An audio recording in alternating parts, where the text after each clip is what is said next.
Dr. Veronique Desaulniers, I'm excited to be with you.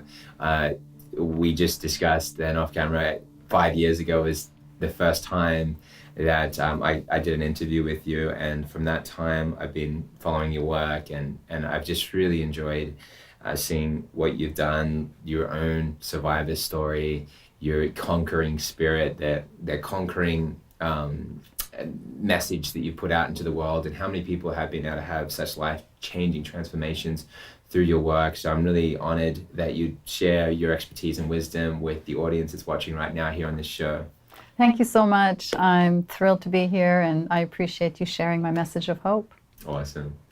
Now let's dive in. Let's talk about health. Let's talk about cancer. Let's talk about breast cancer. Let's talk about your tools and protocols. The best place to start will be your story. So let's dive in there. Interesting story. I was in the shower. I'd been in practice for 25 years, and I typically did a breast self-exam because my mother had breast cancer, so I was kind of diligent about that. And bam, felt that lump that changed my life forever, professionally and personally. So that was 2004 through 2006. That's what was my first healing journey. And trust me, I learned a lot because there were times when I was frustrated and overwhelmed, and just like any other woman. I mean, when you're dealing with a life-changing event like breast cancer, it changes your life. And there was one moment where I thought to myself, if I'm frustrated and confused and overwhelmed with all this information and what exactly to do and where to start, how much more so would the average person be? So that led me to create a system. I really felt that I needed some structure to my healing journey, and so that's when I created the 7 Essential System. So it's a step-by-step guide that takes the confusion away and walks you through the whole process. Fast forward 9 years, I'm then known as the breast cancer conqueror, and my team and I had coached women in 43 countries. I had a #1 bestseller called Heal Breast Cancer Naturally, and I knew something wasn't right in my body, but I didn't pay attention. I kept pushing. I was a woman on a mission. I was burning the candle at both ends, and bam, felt that lump in the same place, and I was facing breast cancer again. That was 2015. So that was very difficult because I was the face of helping women, and there was a lot of shame, a lot of guilt, a lot of anger. How could I let this happen to me again? But it was really a great experience for me because I just took a whole different approach. I had more tools accessible to me compared to what was available in 2004. And I just really kept asking myself, what is the gift? What is the blessing here? What am I learning from all of this? And there were so many takeaways. I recognized that I had ignored the messages that my body was telling me. I had some dental issues that needed to be addressed. I thought they were taken care of, but I didn't stay on top of things. I had thyroid issues again. I wasn't sleeping well. My hormones were out of balance. So I was under a lot of stress. I wasn't sleeping well. So I created that perfect storm for breast cancer to show up again. And the good news is, as of 2018, all is well, happier and healthier than I ever have been. So still a woman on a mission, but much more balanced than I have been. It was something that I vividly imagined, that one day I would be able to come out of the closet and share my story, and this time it would be even bigger and better because I had done it a second time, and this time I just had more passion, more desire to let women know they never have to fear breast cancer, because if you understand what cancer is, what cancer isn't, then there's no fear because you have a large measure of control over your body and how it heals. Wow. And what do you think caused the cancer for you? It was creating that perfect storm. I just didn't manage my stress. I wasn't sleeping well. I had hormonal imbalances. I had thyroid issues. I had another dental issue that I didn't know I had. It was an autoimmune issue that attacked my tooth called root resorption, and it sat on that left breast meridian. So I had to have that tooth pulled, and then I also did a 3D beam scan that looks for cavitations, and I discovered I had more cavitations than I thought I did, and so went to Texas to do some work, and everything's clear, so much better. Amazing. And so you beat it. You had the stresses that it's like,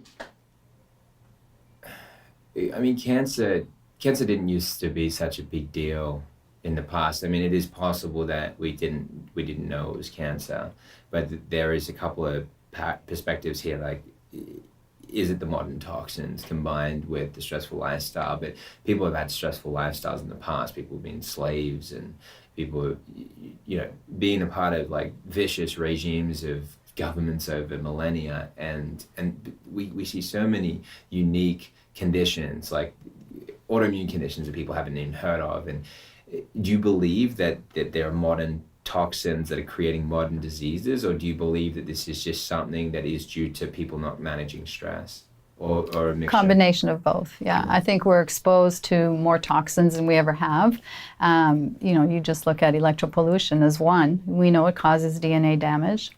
You're talking about like Wi-Fi and cell phone. Right, satellite and 5G networks, all of that our bodies are bombarded with 24/7. I believe diet, for people who are not eating clean organic food, nutrient-dense foods, absolutely. We know now with the study of epigenetics and nutrigenomics that what we eat can affect our gene expression. Less than 5% of breast cancers are actually genetic. 95% are environmental and lifestyle. So, we have a lot of control over what happens in our body. Yeah, because I like you would have been trying to eat clean, because you're a doctor. I just think that when people understand this issue, you start to apply a lot less judgment, because you realize that a lot of things, they're not your fault. Like, these are exposures, and then some of them are things you can control. Like, you're taking on too much, you're burning out, your mindset is getting toxic, or things that we can control. But even that is a combination of factors as well. People have their bodies have toxic overload, which creates stress in the brain. So like, the stress is not to be seen as like, I just have too much on my plate. It's like, well, that's not, in a lot of cases, it's not an abnormal amount of pressure for most people, but their bodies can't handle that amount of pressure because of toxic overload, and it's the straw that broke the camel's back. What do you think of that concept? Absolutely. The stress that our bodies are under because of the toxic load, it's like a bucket that, fills up, one drop at a time, and it gets to a point where it overflows, and the body's toxicity and detoxification channels can't handle the detoxification pathways anymore. And so we know that, specific chemicals can cause DNA damage. We know that environmental chemicals, specifically those that are labeled, xenoestrogens or chemical estrogens, can drive and mimic excessive estrogens in the body. Metalloestrogens, for example, aluminum and mercury from amalgams in your teeth, those can mimic and drive excessive estrogen production in the body. You got it. So, and then people getting like aluminum through certain like injections, or thimerosal through a flu shot, which is mercury. Do these combine? Yeah, these issues? antiperspirants, absolutely, because a woman's breast is full of lymph nodes into the armpit, and so if you're applying aluminum all day long, then guess what happens? You're absorbing that into your breast tissue, and they found that tumors actually contain higher levels of heavy metals and parabens and toxins that are not expelled properly. Got it. And then, so we'll start to talk in a moment about getting rid of these toxins, because it doesn't matter how great your diet is if what you've chosen doesn't get rid of the habitual or the compacted or the continued abuse of the body because of exposures, which is unintentional abuse. But you have this abuse. We have to undo that damage. Certain diets will help us to detox. Certain foods like cruciferous vegetables and leafy greens, they do have a detoxifying effect. But these are aggressive types of toxic infection. Wow, hasn't this been an incredible journey? I am blown away. I really am. I've witnessed this myself. I went through this journey with you. I witnessed these people's transformations. I learned from the doctors. I walked through this as you did. And for me, it's been many years that I've been in this journey, documenting, capturing stories, getting experts to share their wisdom and collating this information. And to me, what we have created with Autoimmune Answers is nothing short of spectacular. This is unprecedented for us in that this has been the first time we've been able to explore the autoimmune subject with live case studies that have gone through us with this journey. And the thing that's profound about this is that as you've seen people's lives transformed, the changes that are nothing short of miraculous, that as it dawns on you that these people were in a situation that was so much different before we came in contact, before our paths crossed, before they applied these things. What's so profound about that? Well, it means that for you, you may be in a certain place right now where you're not happy with your results, with where you're at, with the symptoms that you feel day to day.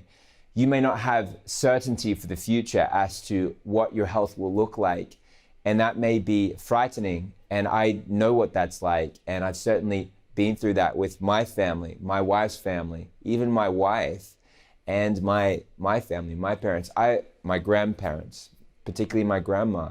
And I've seen these things make change happen in the most profound ways. I've seen miracles happen before my eyes, and I am so profoundly grateful that I've had these tools. I don't know where I would be without this, and I look at what my life would look like, and I'm just so grateful. And right now, if you're learning this information, my encouragement to you is that you continue on this journey. I encourage you to own these resources. These resources are life-changing, but you need to apply them. And many of you have not watched the entire episode, or there are certain episodes that you need to watch again. You may have watched some of the episodes and missed some, but all of these episodes are vital. You may have watched some of the mastery sessions, but not all of them. And I encourage you to take the step to own the series so that you can continue to watch and rewatch these resources, as well as read the transcripts, listen to the MP3s when you're driving, and watch what happens to your life when you put this information embed it into your life, watch the change that happens. Not only that, I want to make a strong encouragement for you to take action, because we are now closing all of the special offering that we have with this incredible life-saving package with all of the discounts and bonuses. We have over $3,700 worth of amazing gifts that we are giving to you because we want to see you have transformations. And some of these things include our 6 supplement 60-day detox and restore protocol, which is a $479 program, but you're getting it for free as a gift when you place your order of just owning the books and the DVDs from the series. We're giving you all of these gifts for free as a gift that would have cost you like I'm saying, just short of $500 just for the 6 supplement pack alone.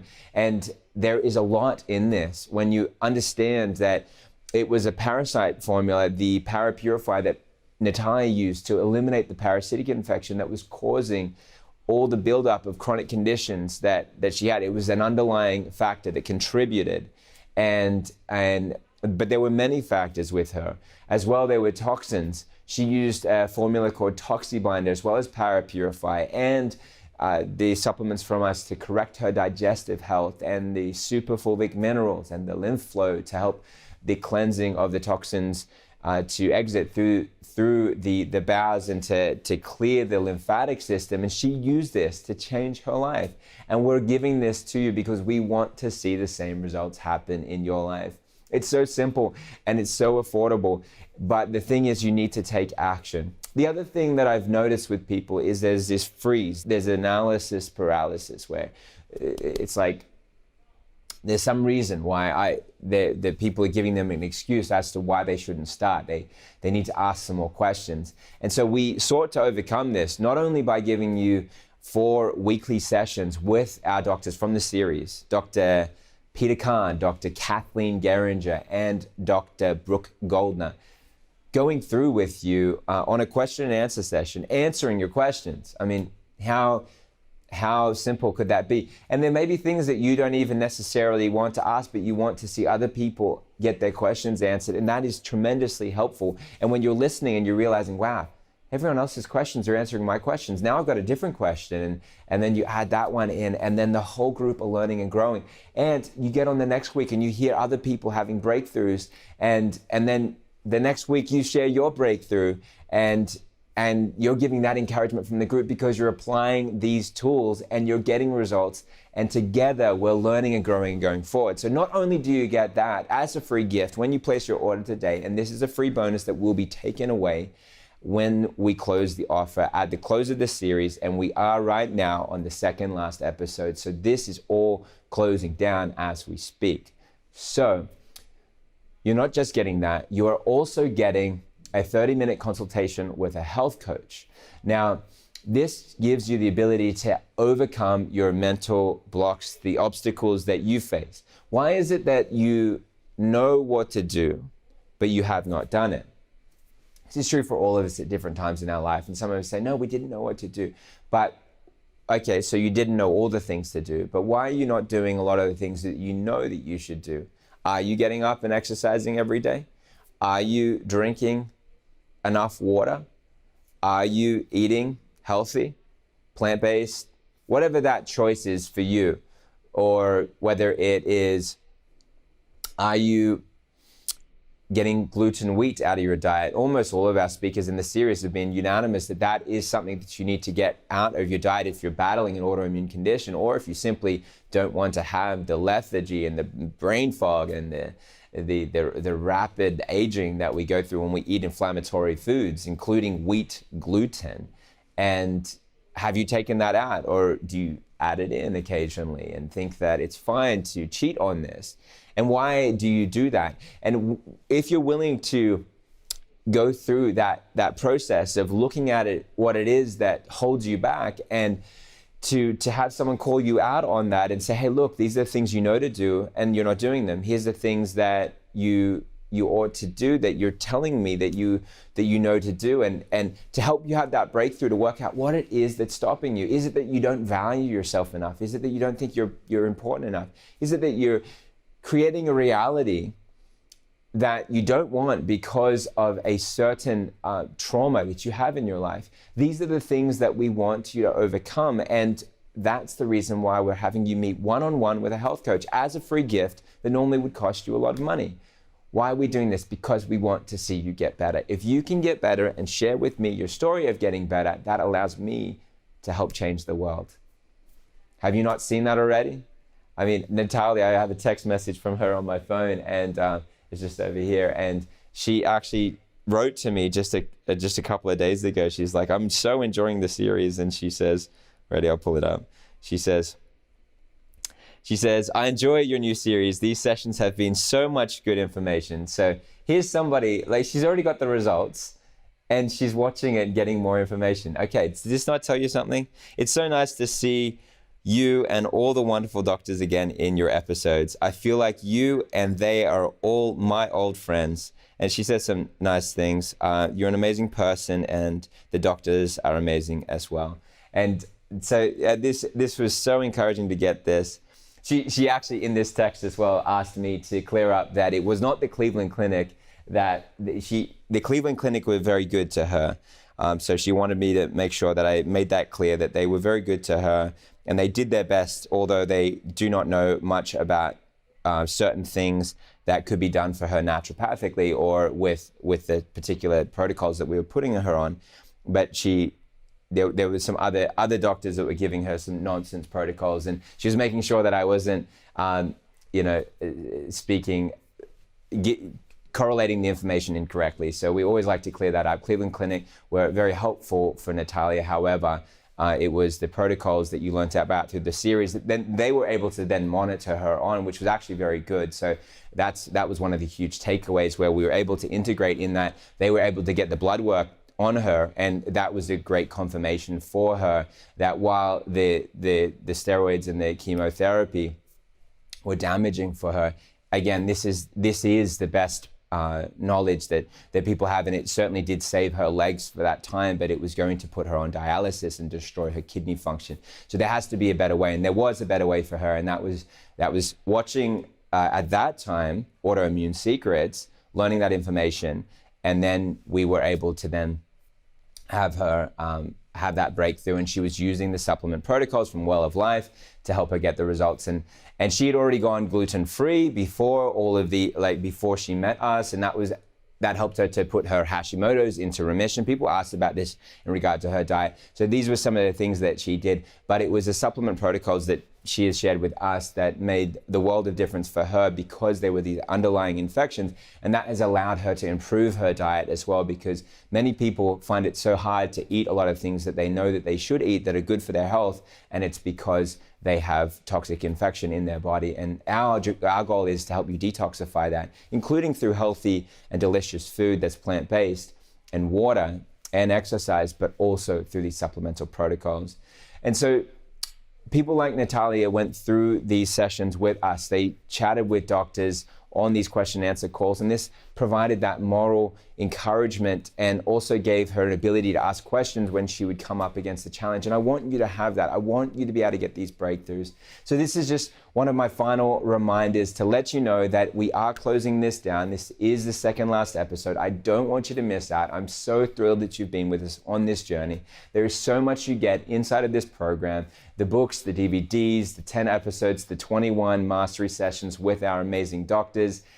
You don't want to miss this. This is amazing. And the cooking sessions that you have inside of this program, and the recipes, and we have an 8-module protocol that you can go through that takes you step by step. This is a life-changing protocol for any of us that have followed us through Autoimmune Secrets. Know that Autoimmune Answers is the sequel. It is brand new information and content, and we are taking you through the same concept of cleansing toxic infections, but we go much more specific in certain areas as we've been able to witness these amazing transformations, apply these things to people's lives, apply them to our own lives, and make steps. And so they are, if you have one, it is great to get this one, because it's absolutely complementary. If you absolutely fell in love with this series, you love this, and you are owning this, and you have it in your possession, then it is great to also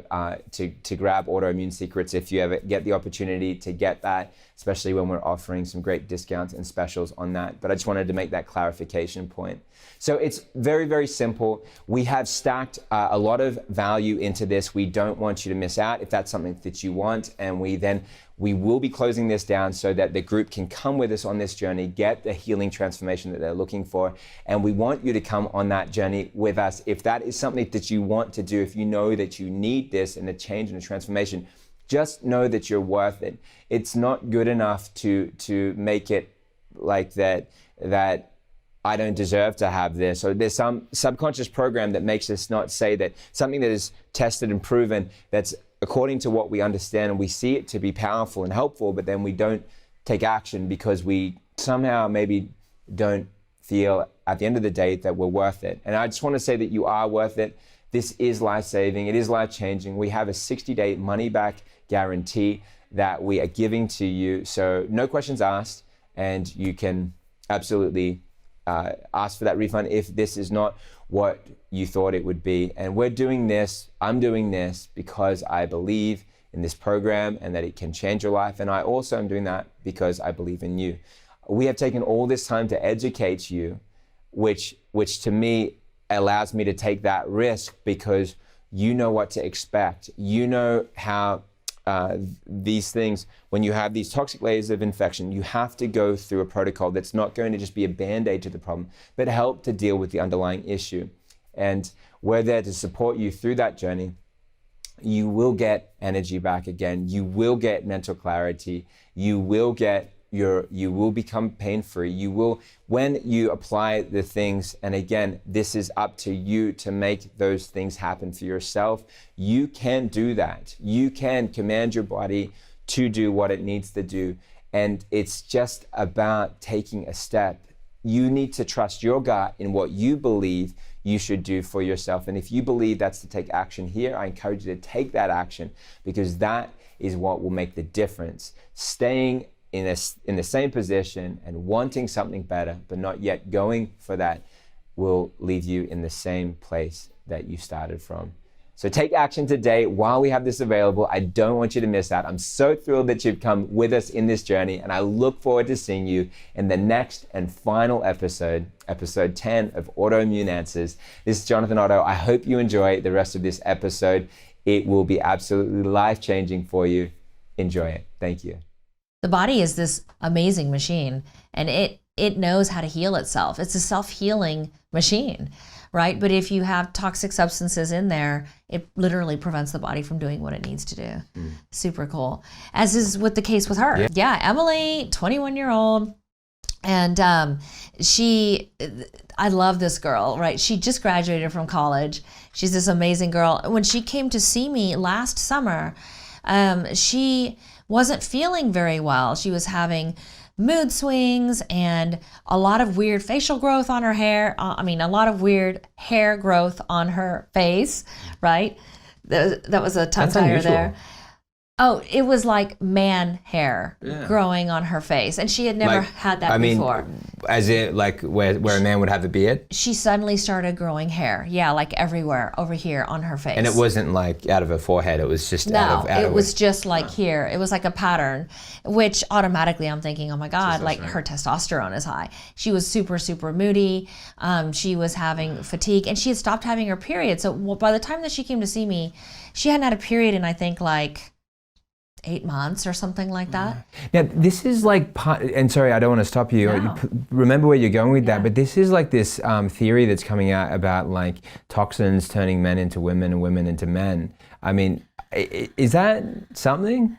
We are seeing so many young people where the men are having underdevelopment of their gonads, they're not producing testosterone, and they're very estrogen dominant. And so they're having like a lot of fat growing in their breast tissue, and they're having a lot of depression, a lot of fatigue, no motivation. They're in their 20s and their parents can't get them out of the bed. Wow. I mean, they're so depressed, and when we test them, they're full of estrogen and like bottomed out on their testosterone. And it's toxins. Wow. It's toxins. And there's truth in what we're saying when we say man boobs. Oh yeah. Oh yeah. right? Oh yeah. But when we say absolutely. man boobs, we should say something's really wrong here. And it's not shaming, it's not laughing about someone or No, something. This is it's- toxin exposure. It's a symptom. It's a symptom, and we're also seeing these same men they're falling like right into type 2 diabetes as well, right? And sometimes it's even being called type 3 diabetes because they're having a lot of mental health issues along with it, and then, but what people are not so familiar with is that a lot of these toxins don't just cause estrogenic-like effects on the body. There are toxins that can cause testosterone-like effects on the body too. And that's what we found here. And this was the first case that I was able to like really be able to, using data, trace it back to some toxic products that she was using that was raising her testosterone. And we were able to really nail that down and know that it was two products, because once we pulled those products out, her testosterone levels finally came down, and then she had a period. Amazing. And it was sunscreen and mascara. Wow. And what were the ingredients in those two things? It took a lot of work to figure it wow. out. We were not able to exactly nail down exactly what the ingredient was in the sunscreen. In the mascara, I don't remember what the name of it was, but we were really having to play like Sherlock Holmes and try to figure out where her exposure was coming from. We looked high and low, asked a million questions. We had a lot of meetings with her to try to figure out where her exposures were. And then there was some article that came through that I ended up just randomly, like at the right time, right? Seeing an article talking about how mascara, in particular mascaras that have the ingredients that are used to help lengthen the eyelashes and make the eyelashes regrow, had a side effect of raising testosterone levels. And what the doctors wanted to do with her was they had diagnosed her with PCOS based on her symptoms and that she had stopped having a period and she was having hair growth. But they never did any testing. So they didn't do any hormone testing, and they never did any imaging to see if she actually in fact had cysts on her ovaries. So polycystic ovarian syndrome, PCOS, it really, I mean, if that's a true diagnosis, I would think that you would be able to also show that there were in fact cysts on the ovaries, right? I mean, it's called polycystic ovarian syndrome, but they never did any imaging, right? And they never did any hormone tests. So we ended up running hormone testing with her, and we found that her testosterone was super high. Like, I couldn't believe how high it was. It was like young man high, right? And so we started working on detoxing her, and we were having a really hard time getting it down. We worked for probably, gosh, I would say 9 months to get her levels down. Usually we can get testosterone levels down in 2 to 3 months.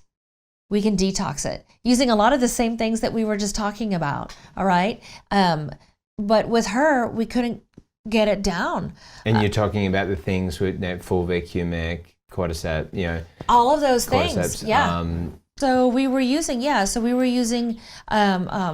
cordyceps, which at the time I wasn't super familiar that it was actually an amazing binding and detoxifying agent. I was using it as an adaptogen because when her testosterone levels went really high, it was directly affecting her adrenal glands, right? And she was showing signs of adrenal stress. So we had put her on that, but we also now know that it's a wonderful detoxifying and binding agent, right? And we had her on citrus pectin, and we had her on chlorellas and zeolite clays, and just a whole bunch of different binding and detoxifying agents that are combined together, right? So it sounds like a lot of different things, but they were combined together, But when we would retest her, about every 8 weeks, we were retesting her. And we were seeing lack of improvement. We weren't seeing the improvement that we expected to see. Like, we should have been able to completely detoxify that excess testosterone within 3 months at the most, right? And we kept working with her. And finally, I think at about her second or third retest, so we were probably 4 or 5 months in, we discovered, or we suspected that it was the mascara that she was using and the sunscreen that she was using. And we removed those out of her regiment. And then within like less than 3 months, we finally got her testosterone levels back into range, and she had a period. And so this was ongoing. I mean, this case actually took us, several months to actually fix it. Wow. But she wanted to keep going with this. She knew that we were onto something. Great. And she wanted to find the root cause. In her case, it just took us a little longer. Now, what's great about this is that in the future, we are going to be looking at those things right away. Got it. Yeah. That's awesome. Yeah. What happened to her beard? It's gone. It's gone. She doesn't have any strange facial hair growth anymore. How does she feel about that? All of her symptoms are, she feels much better. I mean, nobody wants to have that. Females, we don't want to have that. Not many, no. Not most of us. Most of us don't want to have that. Exactly, but those that do, there's a bigger conversation there because I'm just saying. But there's probably those that do. I don't know. That's a huge conversation. It is, but you were just closing that thought. You said that all of her symptoms were gone. What were you saying about that? Yeah, well, all of her symptoms were gone, so she got her periods back. And that made her feel better in a lot of ways, right? Because, she's of childbearing age. Her body is designed to have a certain fluctuation of her progesterone and her estrogen levels. She's, that's by divine design. Her body's designed to do that. And when that completely halted and the testosterone levels went up, she really felt, very agitated all the time. And she was feeling angry all the time. And she was having a lot of mood swings that were not normal for her. And once we were able to detoxify her, it wasn't about going straight after the hormones and, let's balance the hormones. That's what the doctors wanted to do. They said, well, let's just give you mega high dose of progesterone, and let's put you on some birth control pills, and let's put you on some spironolactone, which is a high blood pressure medicine. And one of the off-label uses is that it blocks testosterone production. But we took it a step further and we said, well, of course we want these hormones to balance out, but let's figure out what's causing them to not be in balance, because you're young and otherwise you're healthy, and your body should be able to regulate its own hormones. If it's not regulating on its own, what's inhibiting that? Yeah. And once we figured that out and we removed what the root cause of the problem was, not only did her hormones level out, but of course, her symptoms went away. One of the hidden killers of our times is plastic. We're exposed to plastics in our foods because they are our food storage containers, plastic water bottles, plastic bags, as well as in our homes. Many of us are wearing plastic clothes made from acrylics. And plastics contain a lot of compounds that are carcinogenic, that are endocrine disrupting, and that can disrupt hormonal balance. BPA is the most famous one, and we now have BPA-free plastics in some cases, but studies are showing that BPA-free plastics may be just as bad. So I would say look at where plastic contamination might be showing up in your life. And particularly for women, this is a concern because it can impact your hormonal balance in ways that are pretty alarming. So we, in our family, we got rid of all of our plastic food storage containers. We use glass. Plastic lids I don't have a big problem with because they're not touching the food directly. They just get a bit of condensation. And then when I'm traveling on the go, I take an aluminum or stainless steel food storage container with a silicone sealing gasket and a snap-on lid. And that's what I take my lunches out when I'm traveling or throw it in the backpack. But I don't want to have my food sitting in plastic anymore. And even for produce bags, you can get some reusable bags that are made out of various grasses or canvasy kinds of materials. They're not quite as convenient, but they work. And so you can start to try to eradicate plastic from your life as much as possible and move towards more natural fibers, and that can reduce your exposure. Another thing I've been really impressed with, particularly for women's health, I spoke about this earlier, is mushrooms and fighting breast cancer. Because it's just incredibly powerful. I won't restate all that again, but that's one thing I would bring in for sure is mushrooms. Dairy products are pretty damaging to hormonal balance. If you think about it, cows are lactating mammals. And there's a lot of hormones in their body and in their milk, particularly in the industrialized farming system when they are pumped full of RBGH, recombinant bovine growth hormone, which stimulates milk production and also even further throws their hormonal balance out of whack. You know, traditionally, in ancient times, cows were not lactating every day of the year. They would lactate because they'd have a baby, and then they would stop lactating until they had another baby. But the milk industry finds that that's bad for profits. So they have designed the system to keep the cows constantly lactating. And their babies are taken away at birth, so they don't even get any of the milk. They may get a little bit in some other formula mixed with other stuff, but they don't nurse past 1 day of age.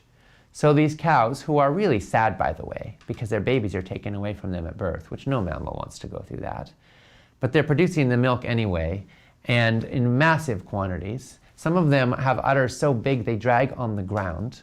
They're in constant pain because we have bred them and pumped them full of chemicals to make them produce massive amounts of milk. So what happens when you drink that milk? Well, you're getting a lot of hormones in your body from it.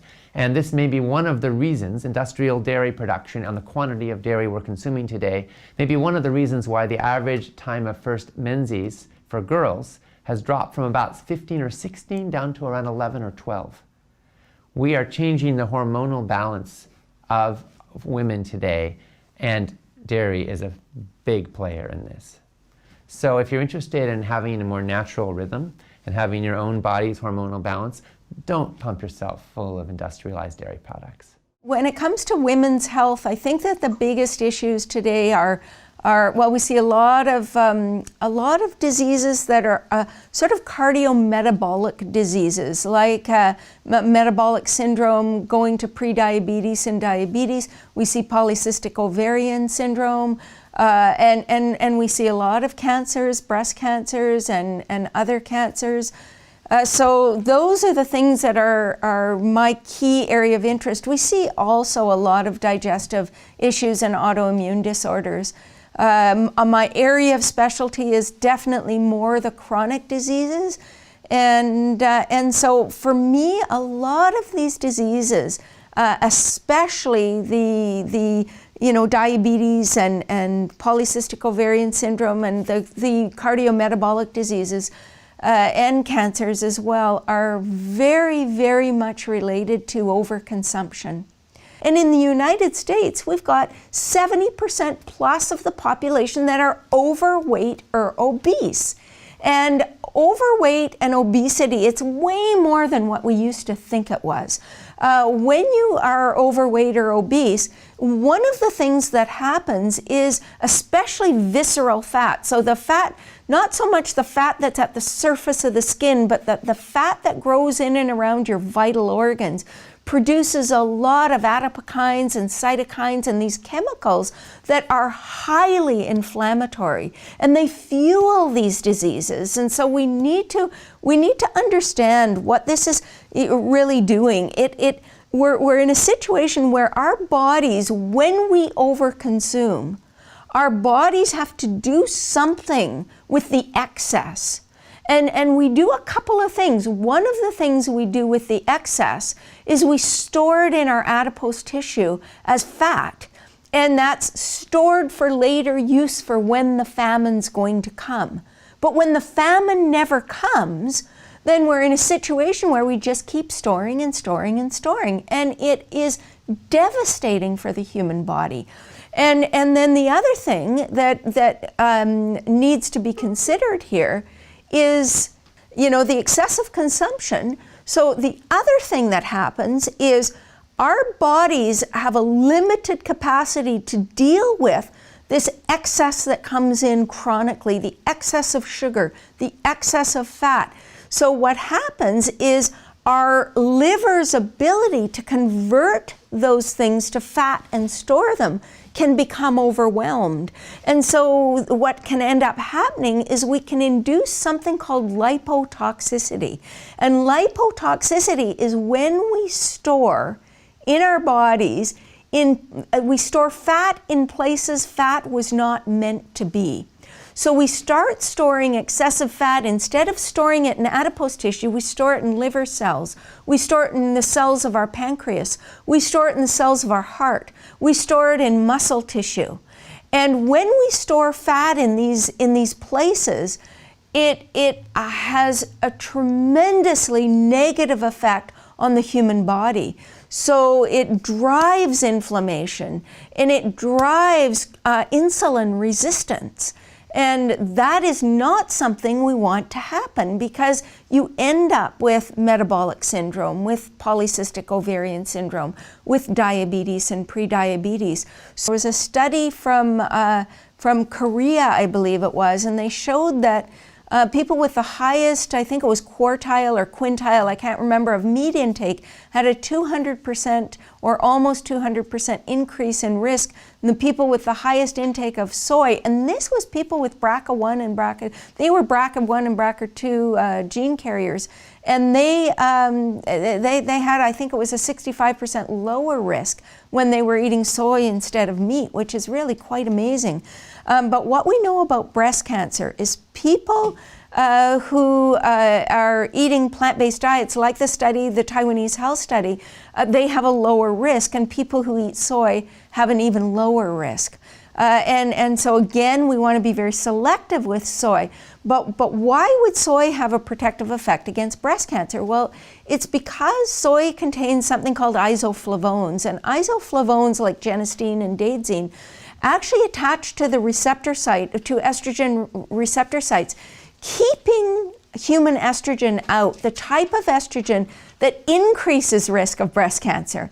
And so it actually gets in there. And what we know is that the protection is greatest for people that have consumed these foods as children and teenagers.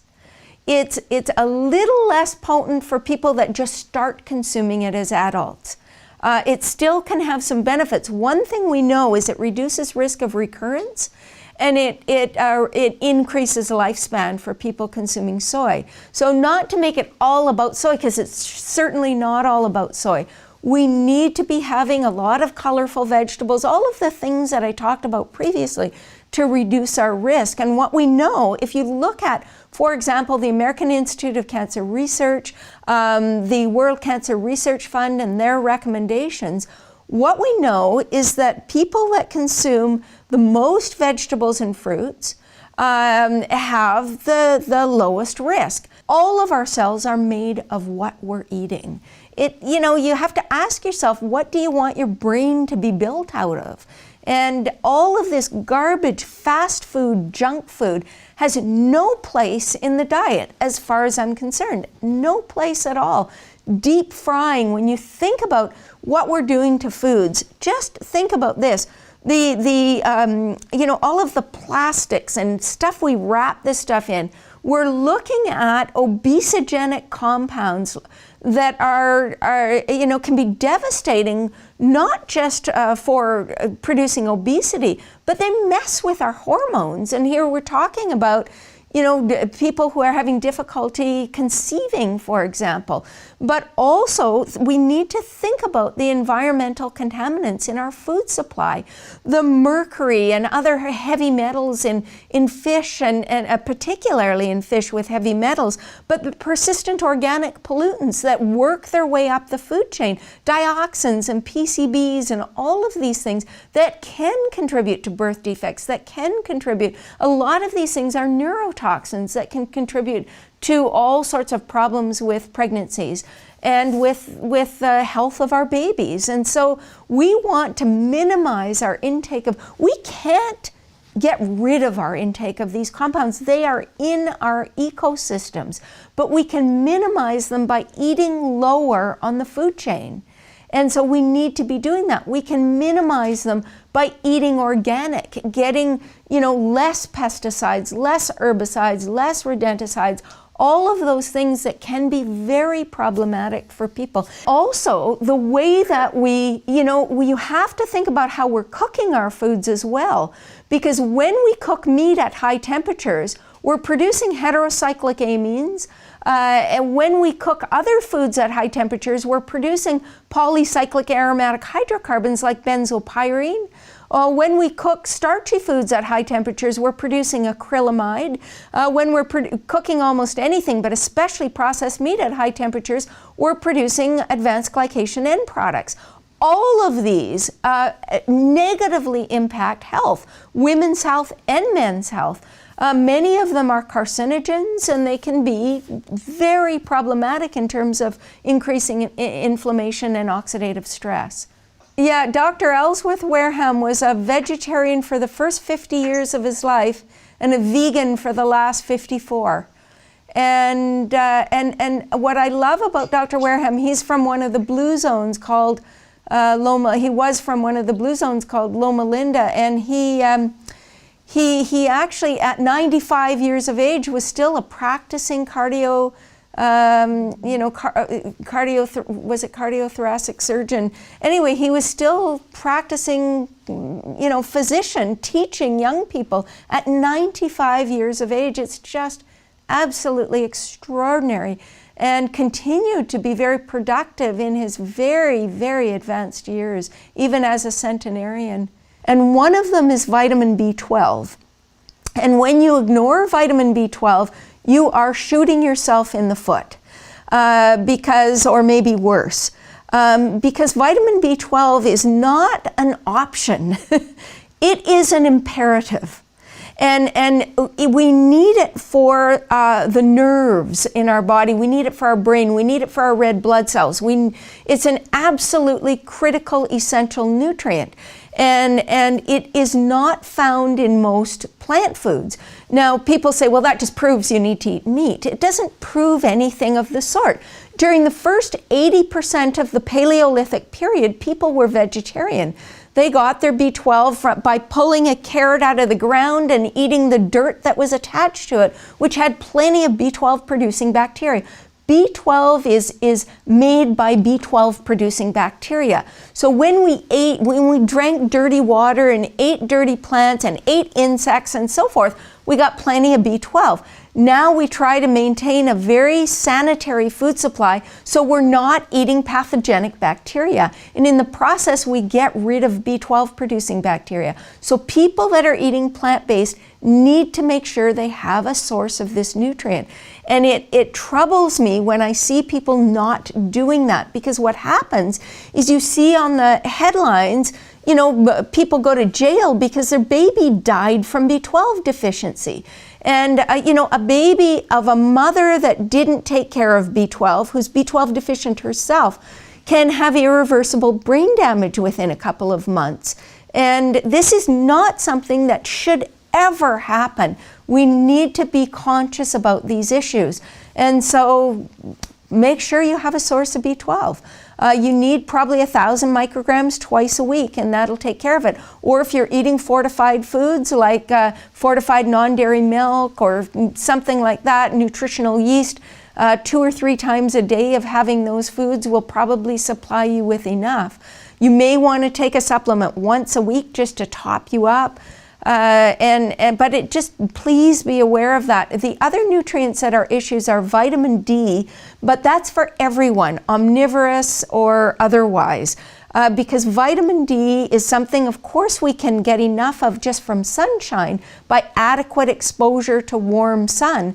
But many people, because they're overweight, because they're older, because they wear a lot of clothing in the sunshine, they don't get adequate exposure. When you're overweight, you don't produce vitamin D as efficiently. So for a lot of people, regardless, and I live in Canada, so there are probably 6 months of the year where I might not produce enough vitamin D because we don't have enough warm sunshine at those times of the year. And so we need to make sure we have a source, whether it's a fortified food like a non-dairy milk or whether it's a supplement. And most fortified foods actually don't provide enough to get you where you need to be. So vitamin D is an issue. Iodine could be an issue for some people. So that's another nutrient to think about.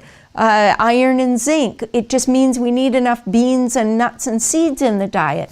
And so generally, omega-3 fatty acids, if you're not a good converter, if you have hypertension, if you have diabetes, you may not be able to convert well enough. So you may be well advised to take a vegan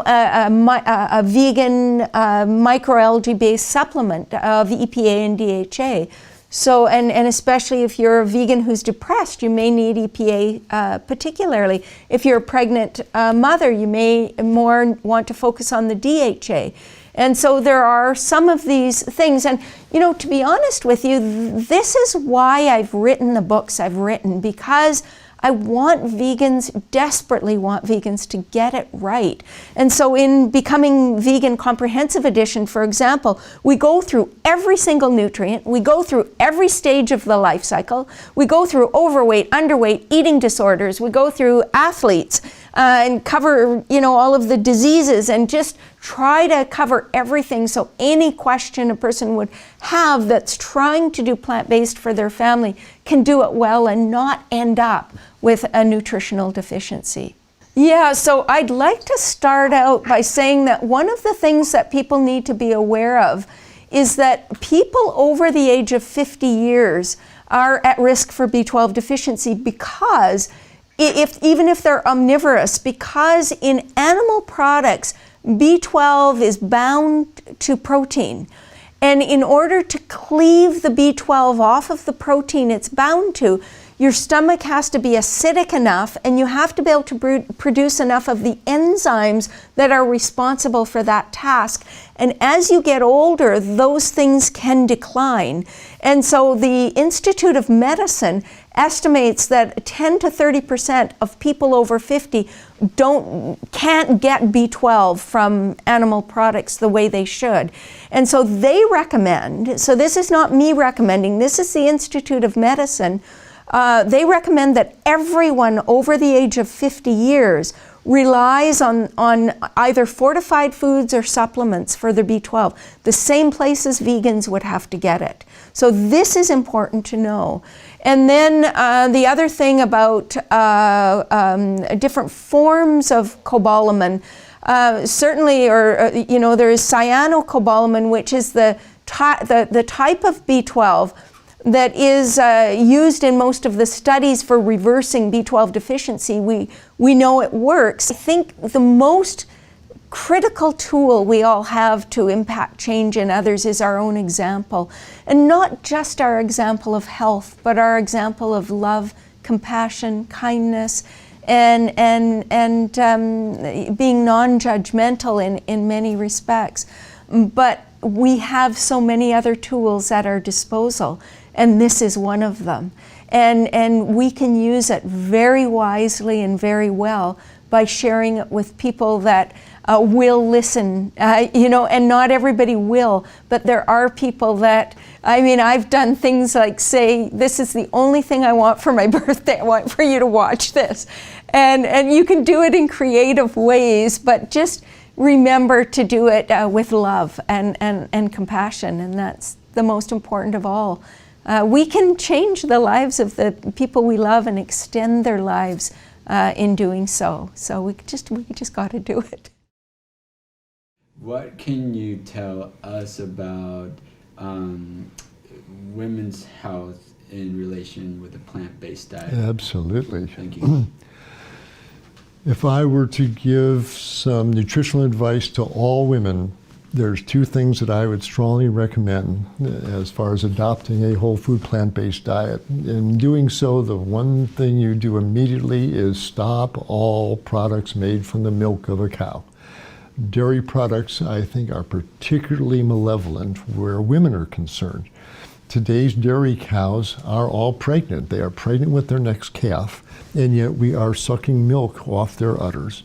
Well, when a mammal is pregnant, their body is running with estrogens. Every woman who's had a baby knows what it feels like to have 9 months of estrogens. Well, these cows are pregnant, and so their milk is filled with estrogens.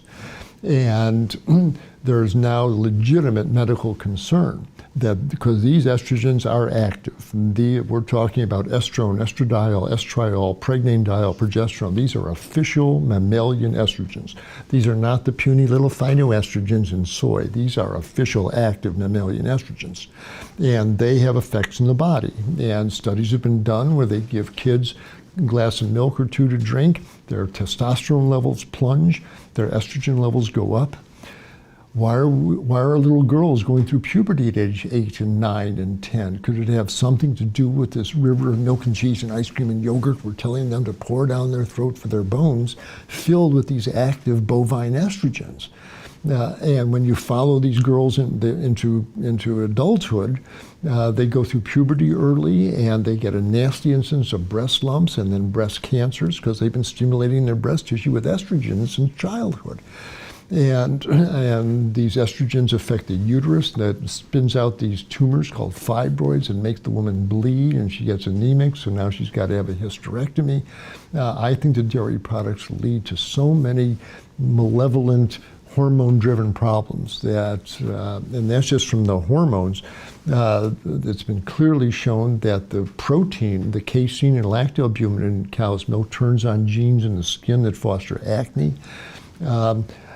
Cow's milk is for baby calves. I tell my patients, go in the bathroom, look in the mirror. Do you have big ears and a tail? Are you whiskers? Are you a baby calf? If you're not, don't be consuming baby calf growth fluid, which is what cow's milk really is.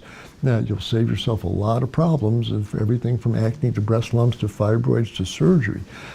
Plus, women in their pursuit there, the dairy industry tells us, we gotta eat that milk and cheese and yogurt for your bones. And clearly, by the way, there's no evidence that consuming cow's milk makes your bones stronger. It certainly doesn't. But women don't realize that dairying, it really is a crime against the female of the species. Those lovely, beautiful female cows are locked up in a stanchion. That bull semen is rammed up into their uterus. They're made pregnant. They carry that baby for 9 months. They give birth to a 65-pound baby. I grew up on a dairy farm. I've seen it many times. And within 24 hours, that calf that mother loves so much is taken away from them so the farmer can suck the milk off them. The most painful auditory memories I carry in my head is the sound on my uncle's farm of a cow locked up in the stanchion, just had her calf taken away and put in the veal pen. And she bellows the most heart-rending, soul-tearing moos and cries and bellows hour after hour. It goes on all day, all night, 3 days, 4 days, 5 days.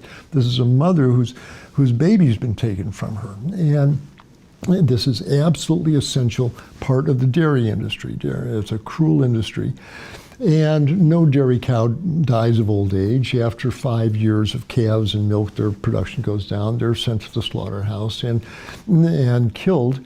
And because their flesh is not very appetizing in the meat case, it's ground up and sold as hamburger and ground beef. And when you go into the fast food restaurant and you order your Whopper or your burger there, what you're eating is ground up old dairy cows. And the truth is, people think, oh, well, you don't have to kill the cow in order to get the milk. Kid yourself not. The dairy barn is a short stopping off place on the way to the slaughterhouse for a few years of calves and milk. But the dairy industry is a slaughter industry, and the females bear the brunt of it. And every woman who buys that container of Greek yogurt and buys that cheese full of estrogens is perpetuating this dreadful tragedy that inflicted upon the females of these beautiful species. So for all those reasons, I would say if they're the first move, get the dairy out of your life, and for all sorts of reasons.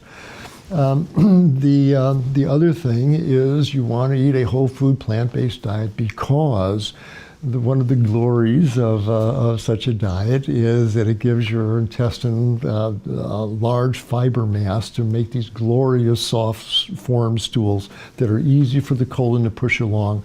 But as that fiber mass moves through the colon, the estrogens that the body's trying to get rid of wind up in the stool mass and are eliminated. It's how the woman's body gets rid of these estrogens. And that's very important to avoid breast cancers and uterine cancers, etc. So you want that high fiber diet that makes those big bulky stools, that lets the woman get rid of excess estrogens. So all the way around, a dairy-free, whole food, plant-based diet is tailor-made for women's health. And so the vegan women usually do very well as far as less breast lumps, less breast cancer, less hormonal-related diseases. So let's hear it for plant-based diets for women's health. Can you tell me through your years and perhaps a comparison between 20, 30 years ago to now in fertility? Has there been an increase in that? Oh my. I'm not an obstetrician or a fertility specialist, and so I haven't been following that literature. But there's some interesting trends happening, and I believe fertility rates are decreasing, and there's all sorts of reasons for that, and I'm sure a lot of it is probably economic. People feel less secure about bringing children into the world in today's economic and political situation. But I have run into so many couples having trouble conceiving, and the IVF the fertility in vitro fertilization laboratories are doing a booming business because people are having trouble conceiving.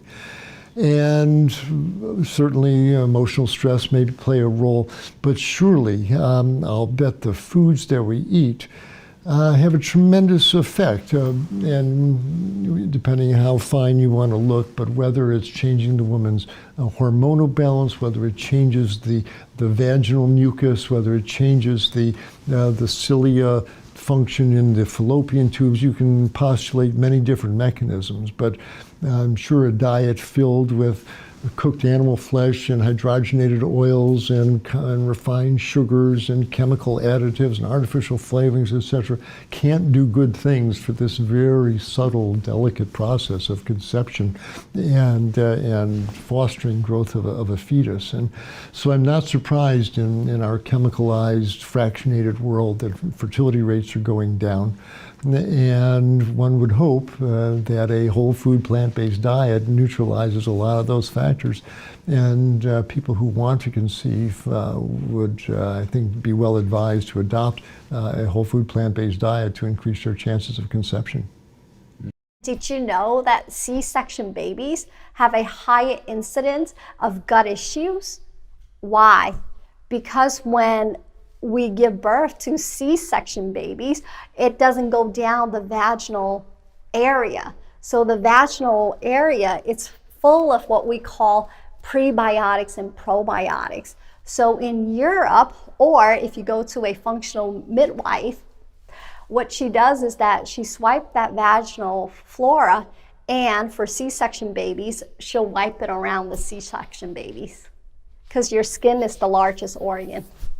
If you look at the anatomy and physiology of how our pelvis is built, we have something called the ASIS, and that ASIS, when the babies do, the ligament starts to what you call loosen up, so it opens up, baby's head will drop.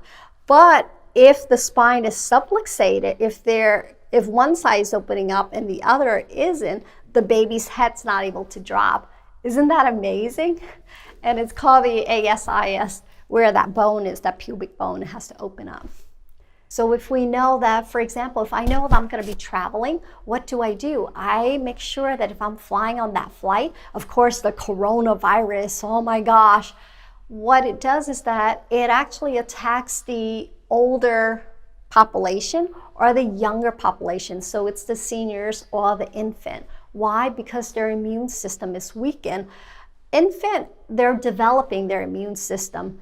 Our seniors, their immune system is compromised. So what we want to do is safeguard our immune system by doing what? probiotics, keeps your gut health nice and healthy, making sure that you hydrate yourself, make sure that you take your vitamin D. And I love to use something called glutathione. What it does is that it's a detoxifier and it's also an immune system booster. So I use that to actually protect my body from free radical damage, protect my body from the outside environment, protect my gut lining from all these foreign invasions such as parasites, pathogens, food allergens to leak through my intestinal mucosa membrane. Usually when you're pregnant, I would say maybe hold off on the DHEA because DHEA is a precursor of testosterone as well as your hormones. So your hormones are changing during pregnancy. I would kind of like leave it alone, but I would say, okay, it's okay for you to take digestive enzymes. It's okay for you to take a probiotic. And if you're kind of worried about your baby's health, it's okay for you to take a multivitamin that's formulated for women's need, especially during pregnancy, because that's when your baby's developing. So you want to make sure it has all the nutrients that your body needs. So I deal with a lot of patients with hormonal issues. Why are they having postpartum depression? Because during pregnancy, the body is able to keep that fetus nice and healthy, keep that baby nice and healthy by producing something called progesterone. So progesterone in a woman's body keeps us nice and calm. It allows us to go into that deep, deep sleep. It helps us to regulate our hormones and not PMS. It keeps us nice and young and healthy and our vessels nice and pliable. So after you give birth, your hormone starts to shift back.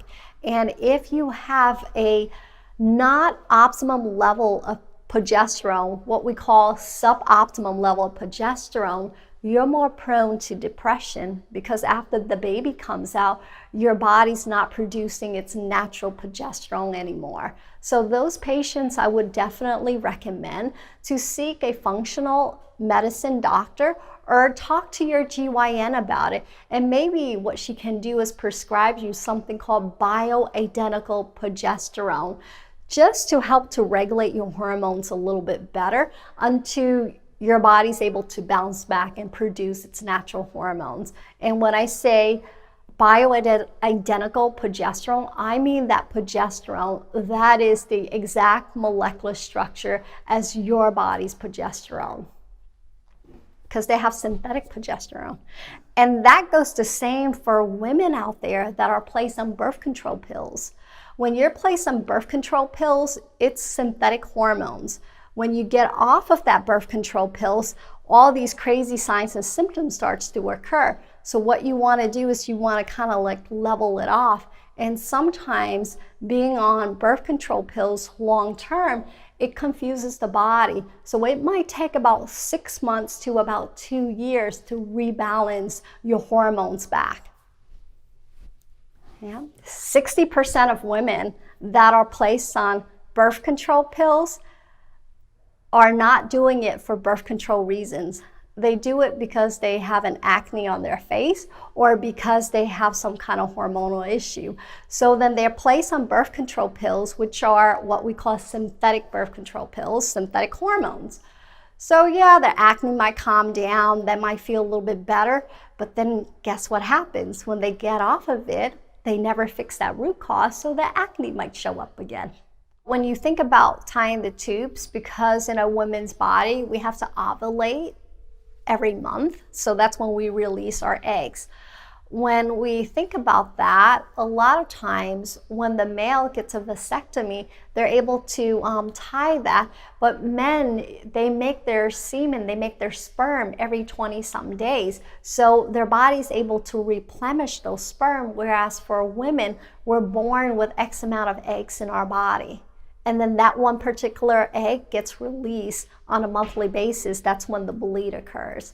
So for pregnancy-wise, I would just, have a conversation with the GYN to see what their suggestion is instead of putting her on birth control pills. Because a lot of times when women out there that are on birth control pills, it actually depletes your body from the Bs that your body needs.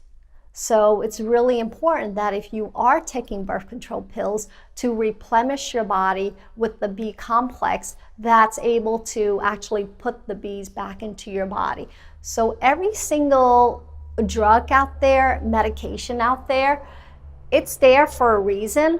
But if you know that it's something that you have to take that will displace other supplements, other nutritional value, other vitamins, why not replace that? So then it minimizes the side effects that you're feeling from that main drug that you're taking, right? Like patients that are on Lipitor or Crestor or any kind of cholesterol lowering medication, immediately they should take some CoQ10 because it protects the heart. It's usually the ticker goes out before the liver breaks down.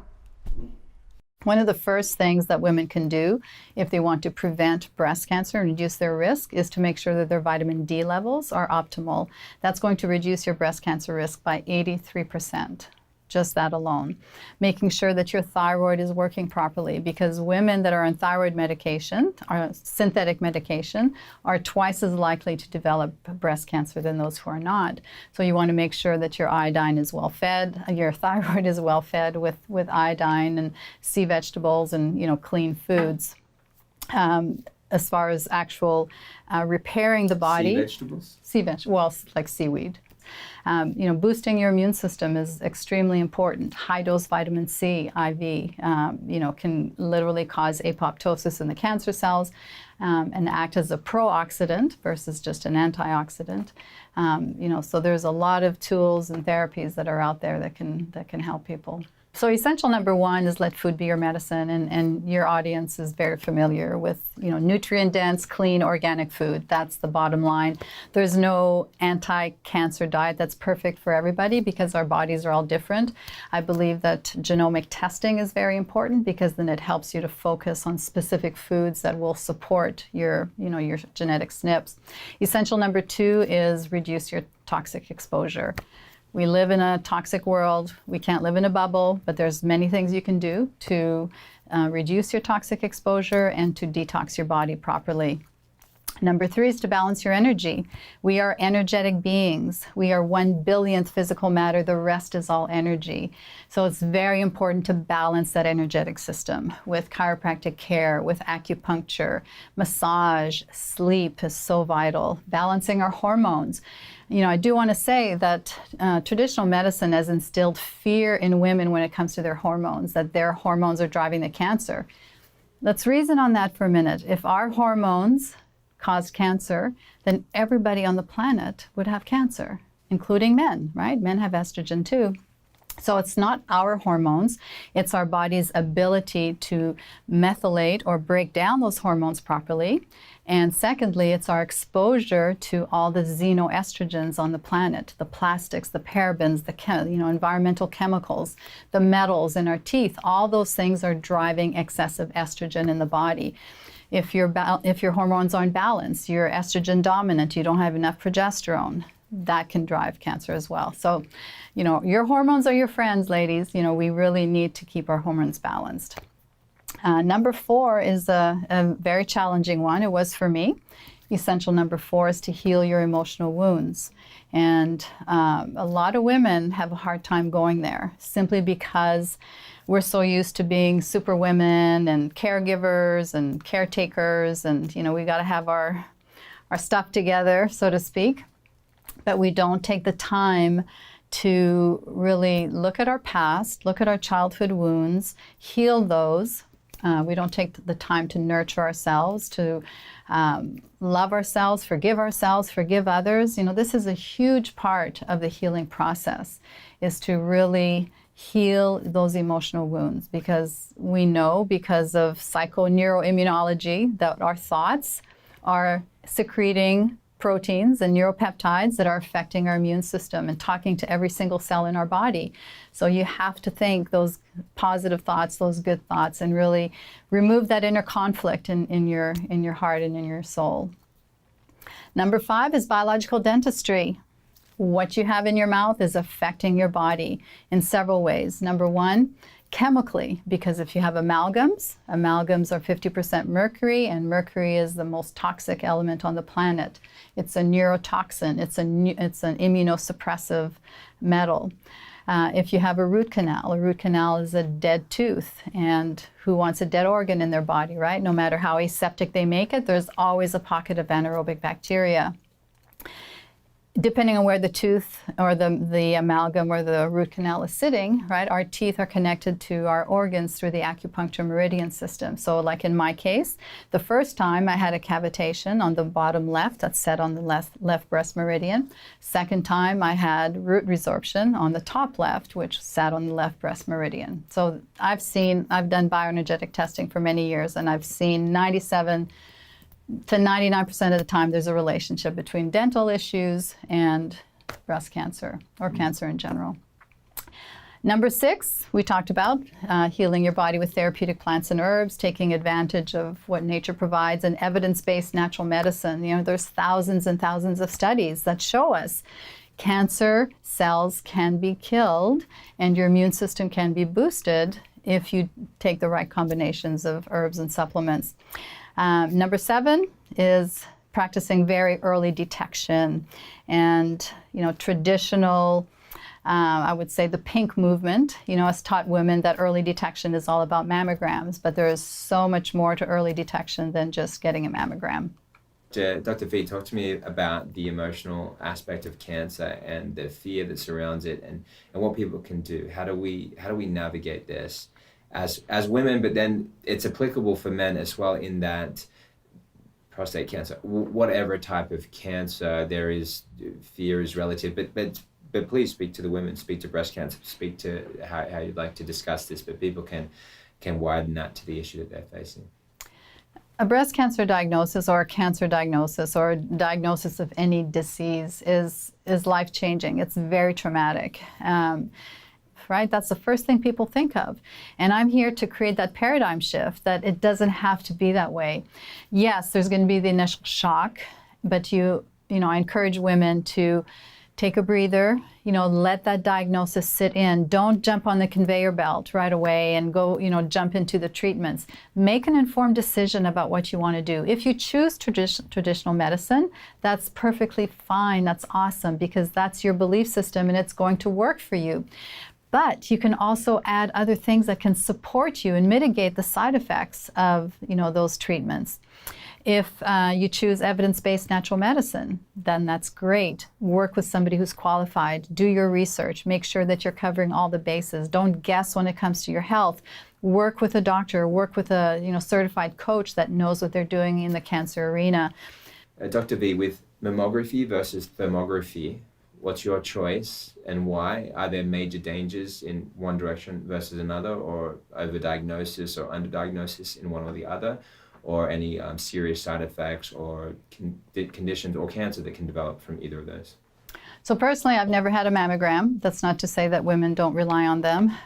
But when we look at the studies, for example, there was a 25-year Canadian study done on over 90,000 women, and they found that mammography did not reduce breast cancer mortality rate, not by 1%.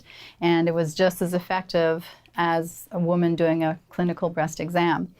There was another study done, a 23-year study, and they found that mammography found tumors 43% of the time. A accidental find or breast exam found it 43% of the time. And then when you add clinical touch to that, it was 56%. So physical touch actually was better than a machine in finding a lump. We know that radiation causes cancer. Why do you want to radiate and compress your breast tissue consistently? We know that radiation causes DNA damage. So you have to ask yourself the question, if there's a small tumor in there and you compress and you radiate, does that have the potential to spread cancer cells throughout the body? let's reason on that. Thermography, on the other hand, uses no compression, no pain, no radiation.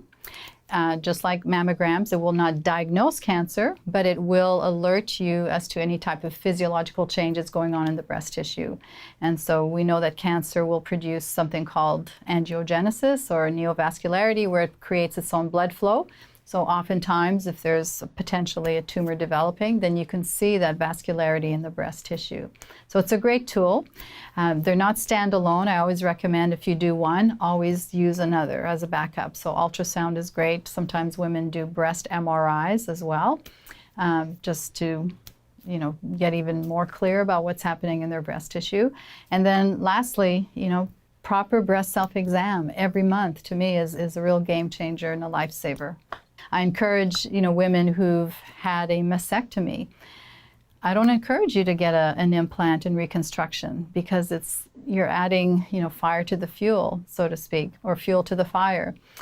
Embrace your body. That's part of your journey. Love your scars. And one of our clients, his wife, her husband said that, I don't care what appendage you lose, as long as I can still see your face and tell you that I love you. That's the important part.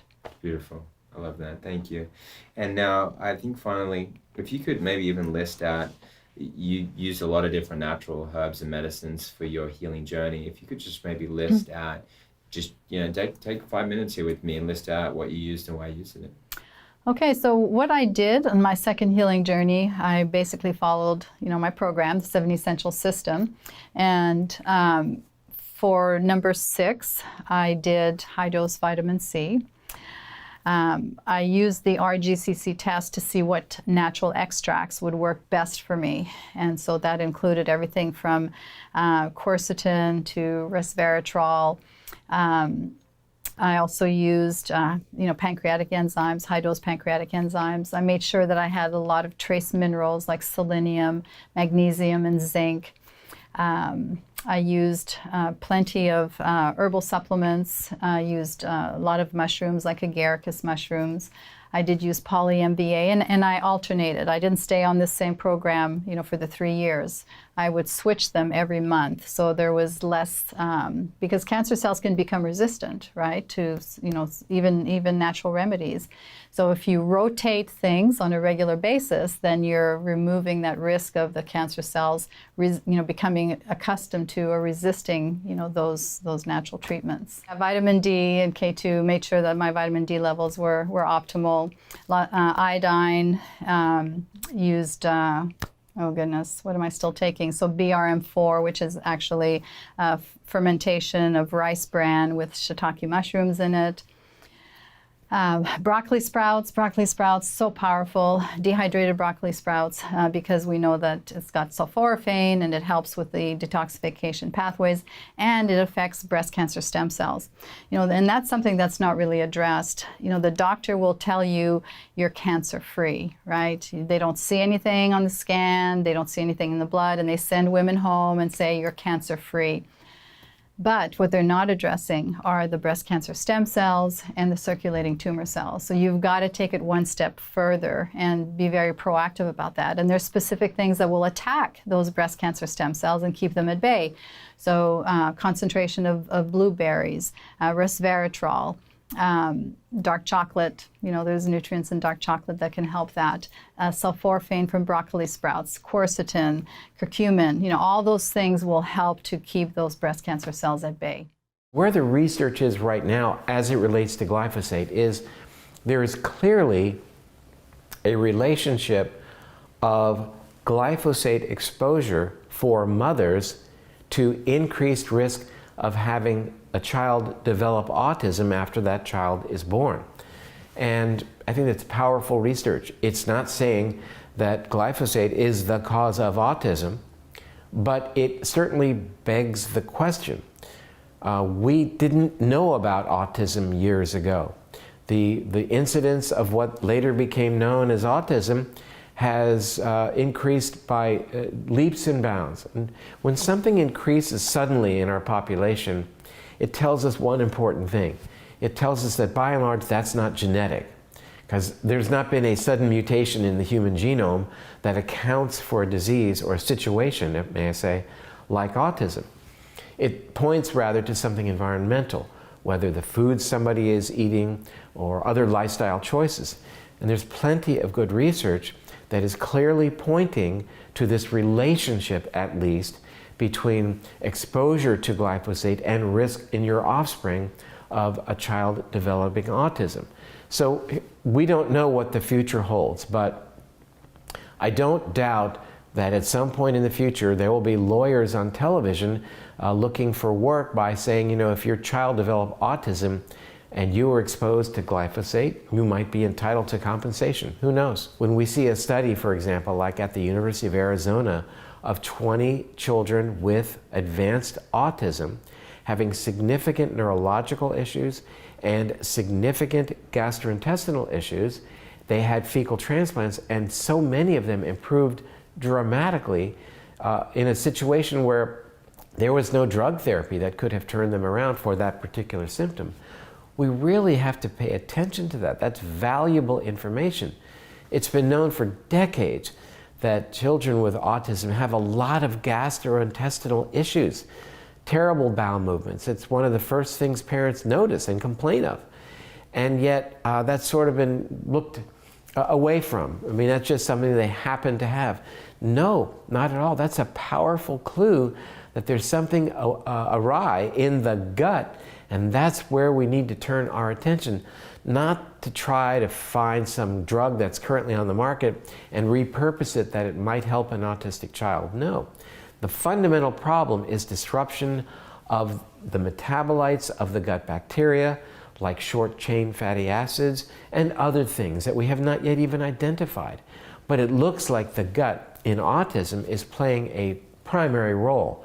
And to ignore it because we just don't like the notion of the gut influencing the brain, I think is unfair. It's unfair to the children, to other aged people who have been diagnosed as being on the spectrum, and certainly to the parents and caregivers.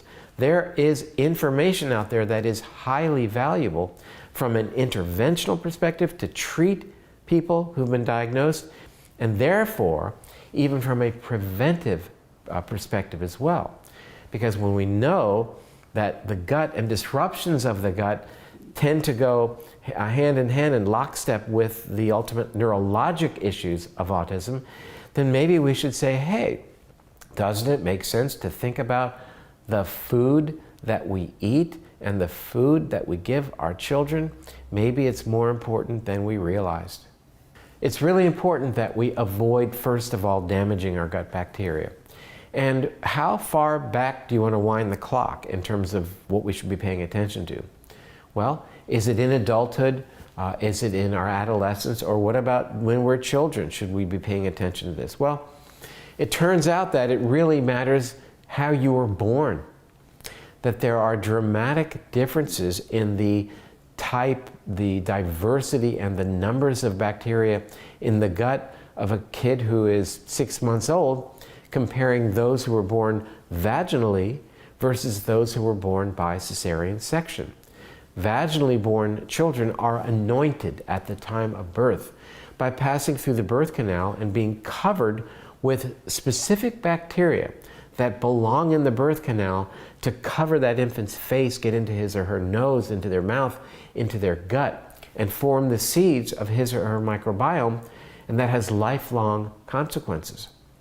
Now let's talk about what happens with a C-section. There is hell to pay, and when I say that, I mean lifelong consequences for a child born by cesarean section. Having said that, a C-section is a great thing if it's used when it's appropriate. It's a lifesaver for mother, it's a lifesaver for the baby. Absolutely wonderful. But you know, in America, 1/3 of births is now done by C-section, and it seems like unlikely to me that 1/3 of the births in America are so complicated that a C-section is required for medical reasons. So we recognize that for purposes of perhaps convenience, C-sections happen. But when a child is born through that manner, in that manner, he or she acquires bacteria in the operating room from the surgeon's gown and the surgeon's glove and from skin to which he or she is exposed and does not get those bacteria from the vaginal birth canal that he or she would have gotten. And it may well explain why kids born by cesarean section have a dramatic increased risk of celiac disease, autoimmune conditions like type 1 diabetes and celiac, and even ADHD and autism, and even are much more at risk for becoming obese later in life, just in correlation or associated to the fact that they were born by C-section. So I think that the discussion with parents prior to having a baby, and the discussion is on the table, do you want to have a C-section or have natural vaginal birth, needs to be more than just, well, how big will my scar be if I have a C-section? There's a lot more implication of being born by that, in that manner, with lifelong consequences for the babies. What are the mechanisms? So how does childhood biography become adult biology? And that was the big question. So it turns out that certainly if you've had a rough childhood, if you've had ACEs in childhood, you are going to be much more likely to be part of destructive health patterns. So we know, for example, that if you've had a rough childhood, you're 7 times more likely than a person with no ACEs to, for example, engage in binge drinking or become, for example, an alcoholic. You're more than 11 times more likely if you have 4 ACEs to start using injection drugs. If you have 4 ACEs, you are more than 3 times as likely to do things like engage in risky sexual behaviour and this kind of thing, and smoking. So obviously, you know, that things that happen in childhood, we're in emotional pain and we're trying to numb it out with those kind of addictive behaviours. So obviously that's going to contribute to those health statistics in adulthood. But they also found that in the same study of 17,500 adults, if you didn't smoke, didn't drink, had normal cholesterol, good body mass index, you weren't overweight, and you exercise regularly, you still, if you had 7 ACEs, you had a 360% increased risk of heart disease despite all of that. So what was going on? Well, it's a couple of things. One is that there's now really amazing research looking at the impact of early life stress on epigenetics of the young children. And what they found is that essentially when we have early life stress, it changes the epigenetic expression of things like the glucocorticoid receptors, which is the part of the brain that is responding to stress. And it's the trigger in response to stress is a cortisol output. And what happens is with early life stress, the threshold of what it takes to trigger a chronic cortisol response becomes lowered. So you basically become more reactive to stress for a lifetime. So you get reset, the system gets reset. And this affects the entire neuroendocrine immune system, which is now reset from the date the trauma happens. So essentially the researchers are saying that from a young age, you're really marinating in inflammatory cytokines and your system's been reset. And it wasn't just the glucocorticoid receptor expression which changed, but also the genes of the entire genome that were changed from early life stress that make you more likely to have illnesses like heart disease, cancer, psychiatric imbalances, autoimmunity, everything. So first of all, early life stress affects epigenetic expression, and then through the processes of the neuroendocrine immune system, we become reset for a lifetime unless we intervene. Now, what most people don't realize is when they get some kind of trigger in adulthood, a trigger of autoimmunity onset, something triggers some other kind of disease, they think it happened, you know, in that year. In truth, the start of the illness happened when the trauma happened in childhood. And the body remembers even if you don't. The body changes in response to that trauma that you may have been unconscious of at the time, but the body keeps the score, so to speak. And really the illness onset started maybe 10, 20, 30 years ago. A lot of us have forgotten how to relax. And a lot of that is to do with attachment trauma, where we have to be somebody, do something, achieve something. And if we try and relax and stop those things to get ourselves into balance, we often can't do it because on some level it's a threat to our very survival. So when you have these conflicting internal identity and belief systems happening, you can't stay compliant on a protocol. So you could have working with a great nutritionist or medical doctor who could educate you and tell you exactly what you should do, what foods to eat, what foods not to eat. But if you haven't dealt with an unresolved emotional trauma or even an unconscious belief system that's playing out, for example, where you don't think you deserve health, and it's a kind of semi-conscious belief, both your body and you will find ways to sabotage the protocol. But the idea about that personality typing, it's not to categorize, judge, or limit. It's to know thyself, know your own patterns so you can transcend them. Okay, so and the world changes when you do this. You start looking at these patterns, because you're not only will you see yourself in a different way, and you'll see patterns that you didn't realize that you were running, but you'll also notice everyone else around you will be like, and you'll take their behavior less personally, because you'll just be like, oh, that's just a type 1 perfectionist and I know why they're doing it and it's nothing to do with me, it's their coping mechanism.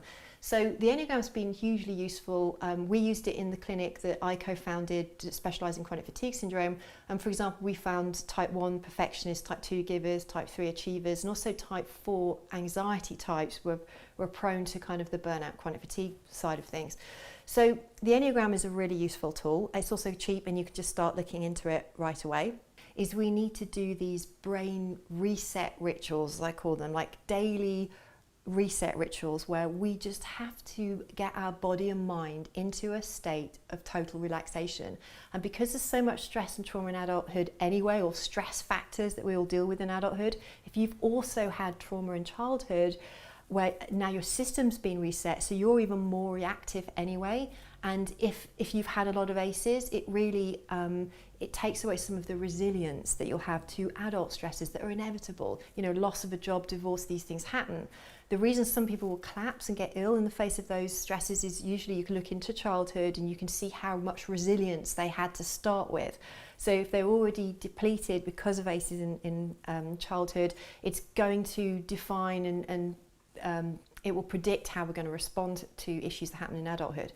So these daily types of rituals that really everybody needs to be doing are things like meditation. Tai Chi and yoga are some of the big ones where there's plenty of research showing that they will literally change the neural pathways in the brain.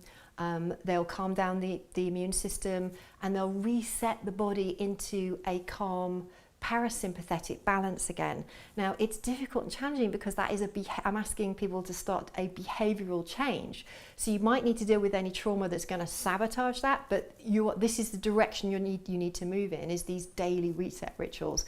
And it might not be those things like yoga or meditation. It is anything that will put you into a happy, creative, centered state. It could be sunbathing, it could be forest walking, it could be time in nature, it could be time at the beach. Anything where you don't have to perform, you can't fail at it, it's not stressful, you can't be judged. It's a pure time of sort of expression of joy and happiness and being in a safe space. So it's almost the illness itself is almost a call to transformation, and it's requiring not just cure but healing. So often you can see that somebody maybe has been cured for an illness but they didn't really heal, which means they didn't heal the emotional trauma side. But you can be healed, you can resolve the emotional trauma and may not have a complete cure, but the healing has caused you to be very happy, well integrated, living a happy and very fulfilled life, even if you haven't got full functionality back. So when somebody I often see this with my patients, when they've done a really deep healing, they will be a different person. They'll feel different inside. And the process of healing isn't just a change in, say, diet and lifestyle and sort of behavioral aspects like exercise. Their passions and interests may have changed.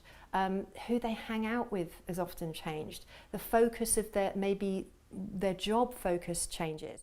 And Eileen asks, I'm menopausal and my doctor wants to start me on 100 milligrams of progesterone. Is this safe? Jennifer asks, I have a surgical consultation on April 25th for a 9-centimeter fibroid covering my whole uterus.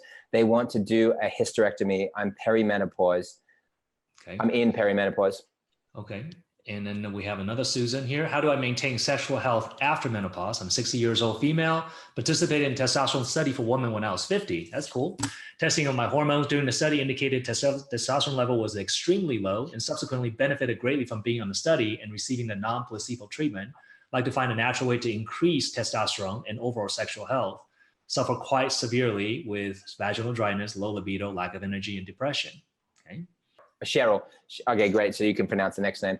Cheryl, do you have suggestions for menopause concerns such as low libido, itching, depression, and anxiety? Let's see.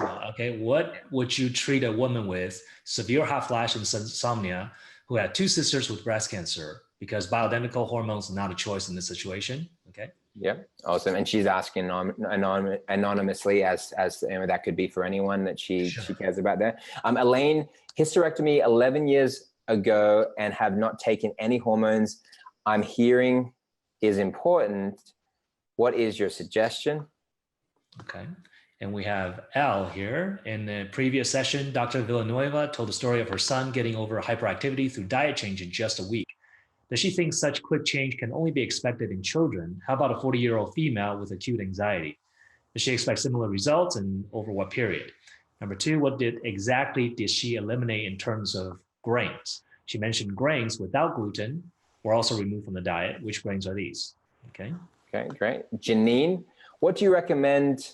Do you recommend any extra detoxing or other supplements during a women's period or maybe a week before to help with flow, etc.? Do you recommend any supplements or have any advice for women beginning menopause? Thank you. Okay. And we have Dessa asking that I'm going through menopause. Can you advise me on how to reduce or eliminate the usual symptoms like hot flashes? Yeah, right. And then Sherry, free of ovarian cancer now for 9 years, but oncologist was very cautionary about taking estrogen in any form for the first 5 years. They did not test to see if the tumor was estrogen driven. Doctor now thinks some estrogen might be good for me. What do you recommend to your patients and how is it dosed? Compounded estriol has been suggested, but vaginally it is messy. Is topical an option? Also the MTHFR SNP. I have it from both parents on both subcategories, not sure of proper terms. I have sertraline for depression and trazodone for sleep. I've never had anyone who could help me with this combination of factors. Thank you, from Sherry. And that is the total of the questions we have here for women's health. So Dr. Khan, so let's talk about addressing those questions and the core principles whereby everyone in this group and those that are listening that may not have asked the question, what's the core steps they can take to heal from a proactive stance to address these issues without just chasing symptoms, as we've talked about? Right. And so, from the list of questions, some arching themes start to come out, right? We have a lot of fibroids. We have people who complain about hot flashes, sexual health, libido issues. So in general, when we're talking about hormone, the first thing we have to think about hormone is that the hormones are the end product, okay? The hormones are just the end product made by factories, in this case, ovary, right? So the factory takes order from someplace else, which is usually the brain. So in your brain, you have the hypothalamus and the pituitary gland that makes the stimulating hormone and the releasing hormone to then affect the end organ, which is the ovary.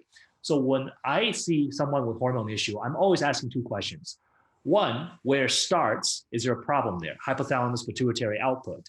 And I'll talk about what are some of the things I can throw that off. Second is the metabolism of. Now in medical terms, the metabolism of something is describing how something is broken down. So when we talk about the metabolism of hormone, we're talking about how is hormone broken down. So your body makes a hormone, but you have to metabolize it or get rid of it. You can also call it detoxing it, right? So you always have to look in terms of the signal from the brain, and on the other end, no pun intended, the elimination of that hormone. But in Western medicine, and most people, they're kind of stuck in between where the hormone is made, the ovary. We're concerned about the hormone levels and just instead of thinking about what's the master control up in the brain and what is the elimination of that hormone. So for women with any kind of hormone issue, number one thing we got to think about is detoxification, and we got to think about brain function. So as far as brain, hypothalamus, pituitary gland, these are two master hormone glands in the brain that regulate the release of these hormones, be it thyroid hormone, adrenal hormone, or your sexual hormones. So your hypothalamus, pituitary gland are really their brain tissues. They're brain tissues that happen to make hormones. So really, your hormones are controlled by brain. Now, how does that influence that? Your brain basically is a big antenna that basically detects what's going on in your environment through sights, sound, smell, taste, touch. So your brain is constantly taking in information and make a decision whether you should fire off a fight or flight response or a heal and repair. So if you're constantly under stress, whether it's physical stress, emotional stress, or chemical stress from toxins and chemicals from food or inflammation, then what happens is your brain's going to send a lot of these signals to the hypothalamus pituitary to make hormone in such a way that's going to help you survive some kind of stress. So remember, when you're in survival mode, reproduction is not the main priority, right? If a tiger is chasing you, it's not very important to make a baby at that moment in time. It's more important that you get away from the tiger. So libido and sexual functions can be compromised when you're in a lot of stress. And remember, when I say stress, it's not just mental stress, it's also physical and chemical stress as well. So that's how stress and inflammation can impact brain function and therefore impact the signal from brain to the ovary and impact hormone function that way. So that's number one, we have to look at that. So a lot of times it's really about, asking really good questions, asking yourself, are you stressed? Are you the type of person that take care of everybody else but yourself? Do you put yourself as a priority? Are you taking on too much? Are you in a bad situation, a job that's too stressful, too demanding? You have to make sometimes tough choices to reprioritize your life so that you put your health first. So that's from the brain aspect. The secondary aspect is detoxification of that. Always with hormone issues, you got to look at detoxification, liver, gallbladder function, and gut function as well. Your gut is actually a really important area with metabolizing hormone and eliminating hormones. So this is where doing some type of gut work, right, either through some type of gut detox kit or some type of gut healing kit could be very beneficial, because what you're doing is you don't want to take every one of your symptoms. Oh, hot flash, it's a symptom. What pill do I take for that? Endometriosis, it's another symptom. What pill do I take for that? And low libido, it's another symptom. What do I take for that? What you want to do is you want to do the thing that's going to address your physiology, right? Creating a healthier physiology will create a healthier person. Therefore, your symptom falls away like leaves in the fall, and they fall away as a side effect of you becoming healthy. And the way you do that is by working on detoxification, improving liver, gallbladder health. Gut health is really important in this as well. And looking at activation standpoint, hypothalamus to pituitary, you got to mind your blood sugar, keep your blood sugar steady. You can't have highs and lows, skipping meals, or getting into hypoglycemic episodes, or eating way too much carbs and sugars where you're creating pre-diabetic tendency. Those are all things that can stress out the hypothalamus pituitary, as well as infections from viruses, from bacteria, from parasite, can also affect the hypothalamus pituitary, as well as inflammation from just having autoimmune. You're by default having autoimmune, you're going to have more inflammation than someone who does not have autoimmune. So you got to address the inflammatory piece. So again, to address hormone is really a holistic issue of more than just the ovary, more than just the hormone. You got to address the gut health, liver health, gallbladder, as well as blood sugar, inflammation. It's a total picture. If you enjoyed this episode, again, I'm Jonathan Otto. This is Autoimmune Answers. And I'm here to tell you that you can make a difference. You can make a change. Your body is destined to heal. And all you have to do is provide it with the right nutrients to make that happen. It's simple, but it takes work. And that work is to believe that it can happen and to apply the things that you've learned, that you know to do. And the things that you don't know, you'll work those out as you go, but you have to start with the things that you know to be true. If you do not start, you will continue to wait and be paralyzed, thinking that it's going to be in the next piece of information, but it's not in that information. It's in you taking action. So take action on your health. And one of the best ways to take action is to do something that you know has had proven results for others. And I absolutely believe and stand by the results that people have got in this program. Everything that you've seen is true. We have documented it effectively and truly, and we have been very, very careful to make sure that everything that we've presented is exactly the way it happened, like with the testimonials, for example. We will not attribute something to something that it was not caused by, because that is not true and effective journalism, nor is it true or effective or moral. And it leads people to get stuck in that. That's completely devastating. And if we were doing that, frankly, we would not have stories of these people. And you can look up these people. They were kind enough to be fine with us using their first and last name. Go ahead, reach out to them. When you find people that have changed their health like this, then they're okay to let you know and to answer your questions. I mean, please be careful, and please don't harass them, but in a kind and gentle manner, without demanding anything. Go ahead, ask anyone. Connect with any of the doctors in the series. They will tell you everything that they've been sharing. This is true and real information, and it can absolutely change your life, but you need to take action with it. And my encouragement is for you to own the best value gold package. Again, we have it on a special discount right now.